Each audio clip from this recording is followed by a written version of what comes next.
Welcome to this deep dive, tailored just for you, the learner.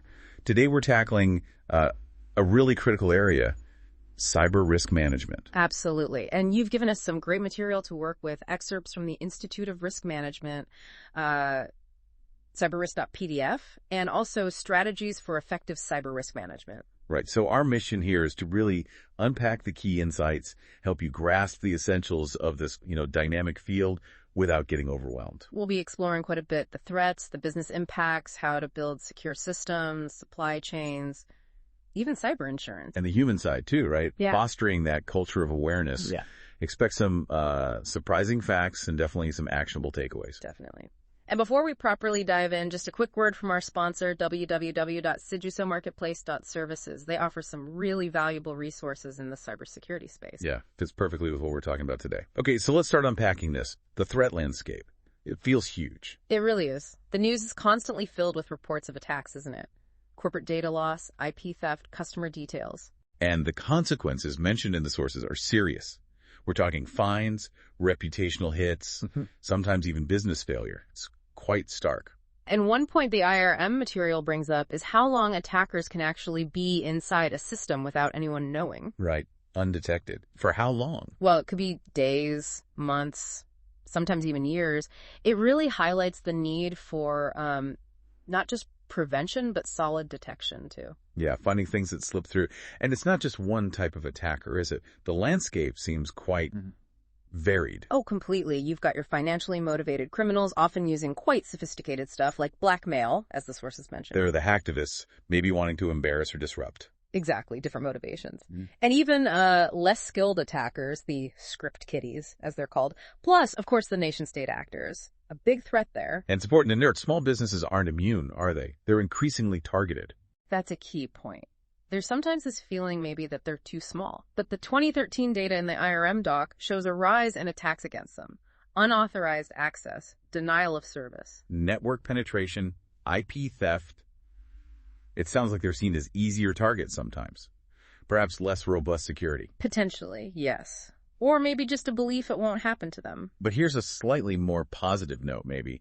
The sources suggest a lot of attacks aren't actually super sophisticated. Right. The UK government figure mentioned was, 80% preventable with basic controls?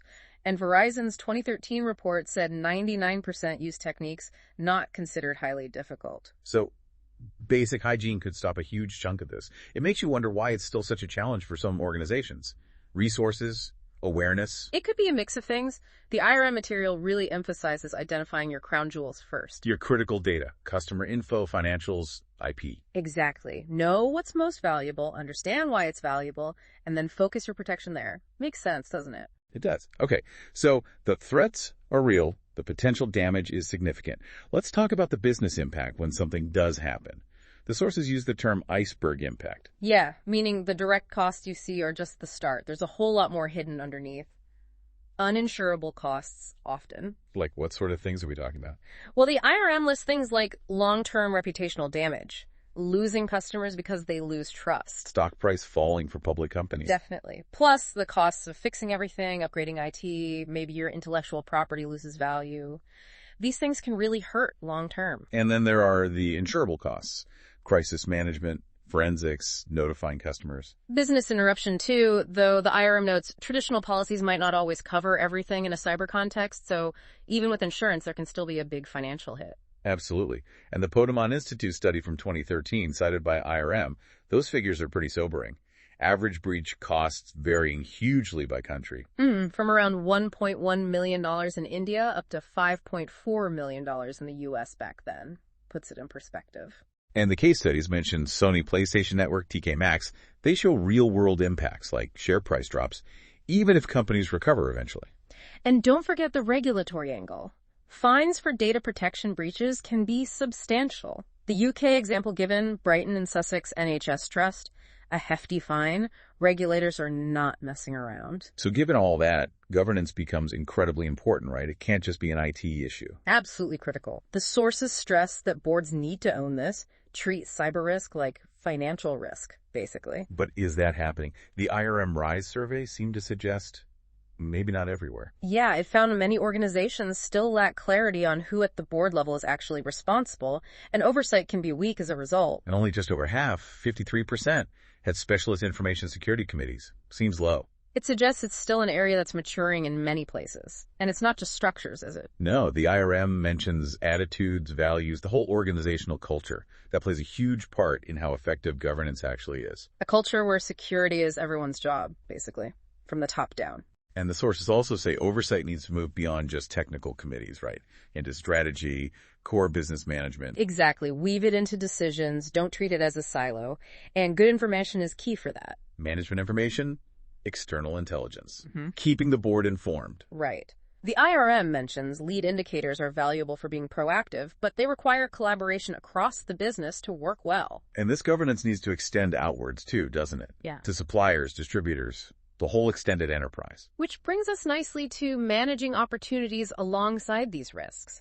Executives, the IRM says, tend to see digital either as pure opportunity or just a poorly understood threat. It's finding that balance, isn't it? A governance structure that lets you innovate, but also manages the risks and costs properly. Precisely. Like if you're bringing in new tech, even just allowing personal mobile devices, you need a proper business case. Document it, track performance, track the risks. The IRM also mentioned using big data analytics for security. Yeah, to enhance network protection, use resources better, moving from just reacting to predicting, being more proactive, using data to secure data in a way. Interesting. And what about connecting different types of networks, like industrial controls with corporate IT? That's a big one. Creates opportunities, definitely, but also new vulnerabilities. And the Internet of Things just expands that whole landscape massively. So for executives, the key actions seem to be define responsibility clearly, understand your specific risks, decide on risk appetite and resources,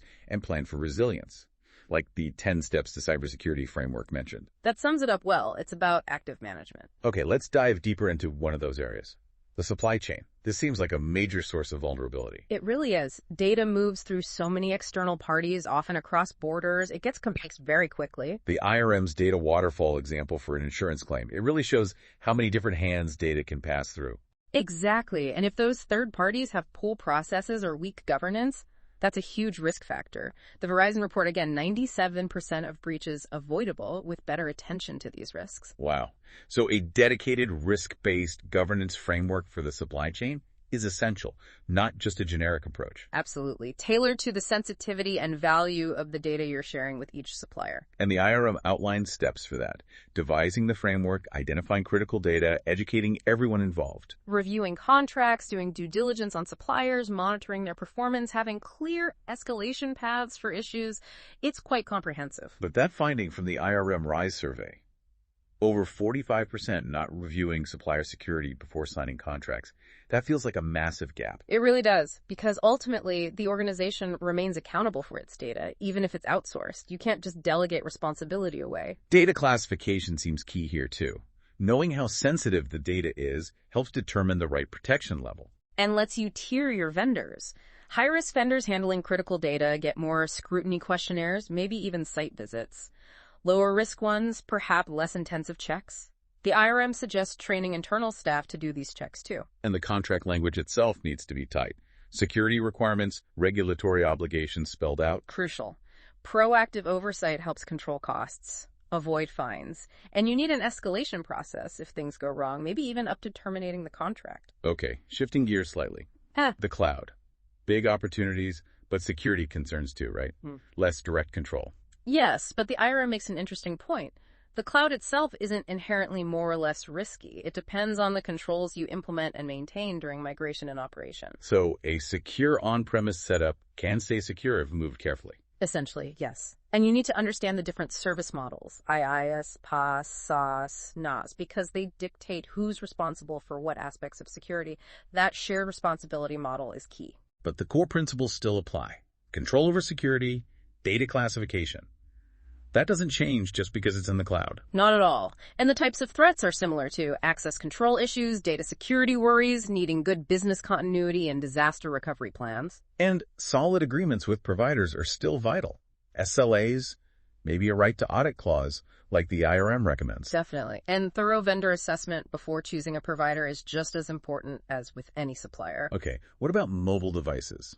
Yeah. So common now, offering benefits but also security challenges. Big challenges. The IRA survey showed most organizations allow them over 90%, but far fewer. Only 37% actually exercise configuration control. That's a big disconnect. And the risks.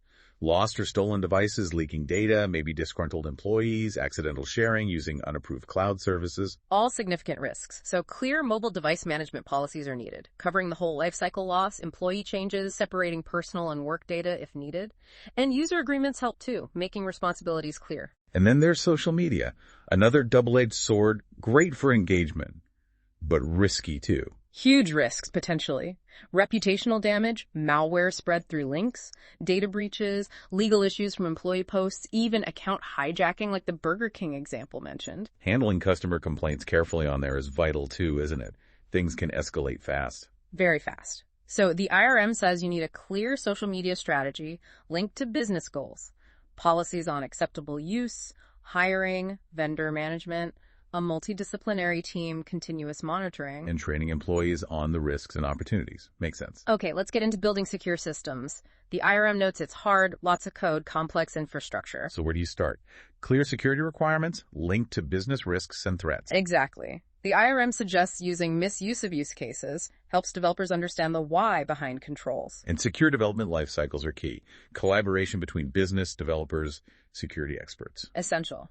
Integrating security from the start, not bolting it on. Architectural reviews are vital to find design flaws early. And tackling common coding errors. Things like cross-site scripting, SQL injection. Yeah, through coding standards, training developers in secure coding, using automated tools to find vulnerabilities in the code itself. What about third-party software? That needs special attention. Definitely. It wasn't built in-house, so it needs thorough testing for vulnerabilities, even malicious content, before you use it. But technology alone isn't enough, is it? It comes back to culture again. Always.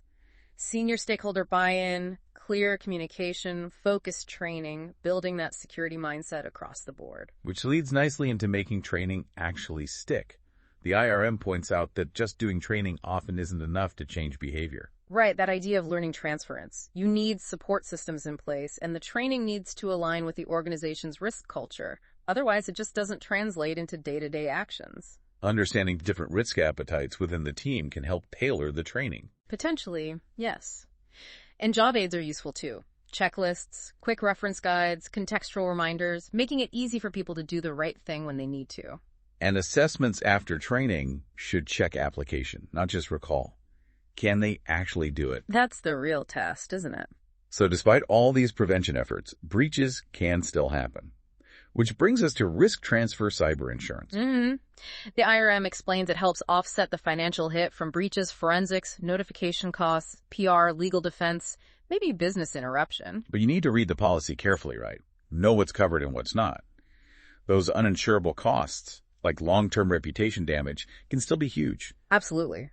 But an interesting point is that many insurers also offer proactive services, risk assessments, advice before anything happens. That's a real added value. And when choosing insurance, you need to consider things like how much you outsource, how sensitive the data is. Yes, those factors influence the type and amount of coverage needed. All of this requires investment, doesn't it? People, processes, technology. No question. It's an ongoing commitment. Training and awareness for people. Enhancing processes. Maybe using frameworks like the 10 steps. And technology investments, access controls, DLP, monitoring, testing. Prioritize based on risk assessments, knowing where your weaknesses are, and you need a solid business case for the investment. Show the ROI, reduced fines, protected IP, better business performance. And speaking of sponsors who support understanding these investments, let's thank www.cisomarketplace.services again for making this deep dive possible. Absolutely. Their resources align well with making informed decisions here. So the final piece, preparing for and managing incidents. Because breaches are increasingly seen as inevitable. That seems to be the message. So a robust, tested incident response plan is non-negotiable. Right. Covering risk assessment, containment, recovery, communication, investigation, and importantly, learning and improving afterwards. Business continuity plans need to factor in cyber scenarios too. Definitely. How do you keep operating during and after a major cyber attack? and clear responsibility for declaring an incident. Plus, being ready for that post-breach analysis to find the root cause. It's about resilience and learning. Okay, the learner.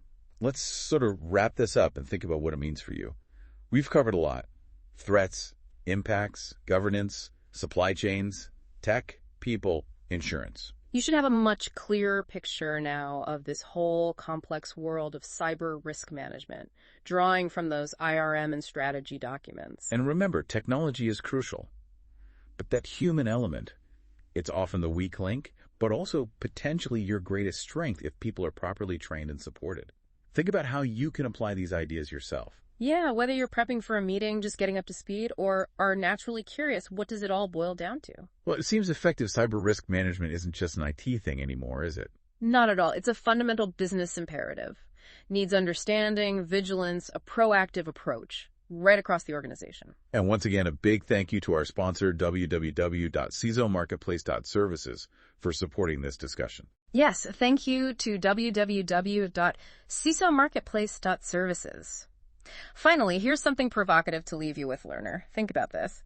Given how interconnected businesses are now, how could a cyber incident at what seems like a small, maybe insignificant supplier actually cascade upwards and cause major problems for a much larger organization? And what proactive steps, maybe ones that aren't obvious, can be taken to mitigate those kinds of systemic knock-on risks that go beyond your immediate control? That's a really interesting question. Goes beyond the headlines, definitely invites some deeper thought.